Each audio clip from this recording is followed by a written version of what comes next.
put it all the way to the wall.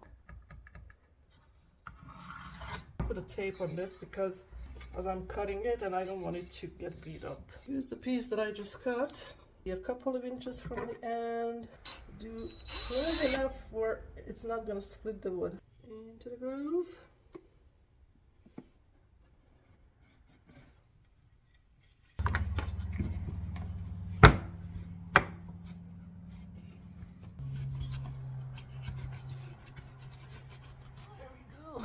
Pre-drilled hole I'm going to use this to screw into, hopefully.